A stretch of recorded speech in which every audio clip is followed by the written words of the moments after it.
Joshua writes in and asks, I'm the pastor of a small congregation in western North Carolina. It has been very difficult to get people excited about serving the Lord in the local church, and hence there are only a few committed people serving here. Because of this lack of interest to serve, ministry growth is being stunted. Pastor John, what advice would you give me to help people get excited about serving Christ? Well, I am really eager to say something helpful, if I can, about that, because I've seen it done badly and I've seen it done well, and I've tried to do it myself for 33 years as a pastor. I know pastors want their people to love the church and love service and link arms with the pastor and throw themselves in with joy, and when it doesn't happen, it can be really discouraging. I've seen it done badly. My wife and I were in a church, it was probably 10 years ago, on vacation in a town, and we decided to go to church Sunday evening, and we went, and it was the most berating sermon we had ever heard. This pastor for 30 minutes was spanking his people, criticizing his people, complaining to his people, and the issue was Wednesday night attendance. And when we walked out, Noelle, my wife, never criticizes anybody. She said to me in the car on the way home, I don't think we'll go back there.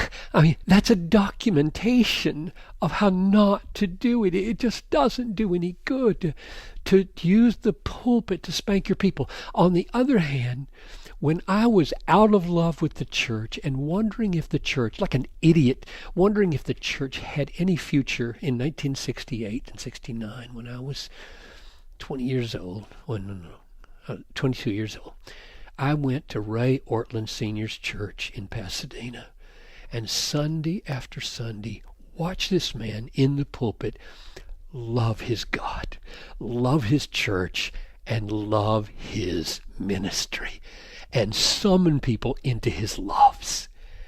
And everything in me fell in love with the church. So the simple answer there was, here was a man who so manifestly exulted over the Word of God, so manifestly exulted over the church of God and over the ministry God had called him to. How could you not want that? He was so happy in his ministry and so loved his ministry that I'm just all frustrated here in my pew, and he's happy in the pulpit. There's a way to fix this, you know. I want what he has. And so I think the key there, and this is what I tried to do for 33 years with more or less success, I think the key to motivating people for ministry is to talk more about God and less about ministry.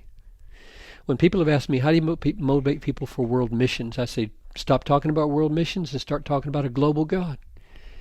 And I don't mean just talk about him. I mean love him.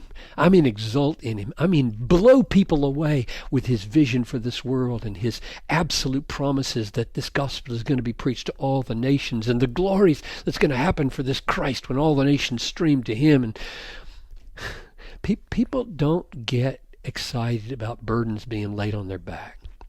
They get excited about a burden lifter. They get excited about a God infinitely worthy of their allegiance and their worship. So my counsel is, at the beginning of a ministry, and really, I suppose, anywhere along the ministry, put very little emphasis on programs.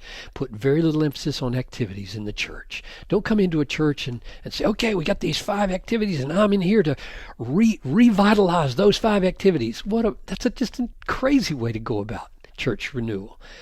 Rather, put a huge emphasis on heralding, exulting over the greatness of God, the unsearchable riches of Christ, the glories of our salvation, the wonders of the Bible, and weave into that a life of prayer for your people, that God would give them a taste for this glory so that they don't feel forced. They have a desire and a longing because God has become something amazing to them. Because you really don't want any other kind of service, do you? You don't want service because you've scared them into it or twisted their arm into it. You want service that is overflowing out of. Here's a story. I came to Bethlehem 33 years ago, and there was a core of people. It was small, who didn't like me. And they stonewalled me. They wouldn't sing the songs. They folded their arms. They sat on the back pew. There were about 11 pews in those days. They sat on the back one. They were just like really close, because 11 is not many. And I did everything I knew to win them over. And finally, I just said to them, I love you, and I intend to out-rejoice you and outlast you. And I did. They were all gone eventually. Some of them won over, some of them just vanished. And my point is, I didn't try to get them into service. Like, if I could just get them into service. I didn't want them in service. They would be bad blood everywhere. I wanted them to love Christ and to love the gospel and to love singing and to love worshiping and, yes, to love me. But I was not going to be drugged down to their level and fold my arms, become bitter and become angry.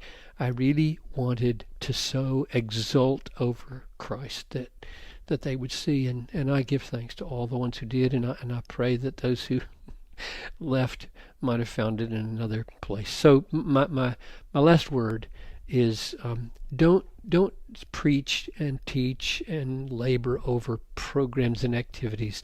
Give yourself to the Word and to the glories of God.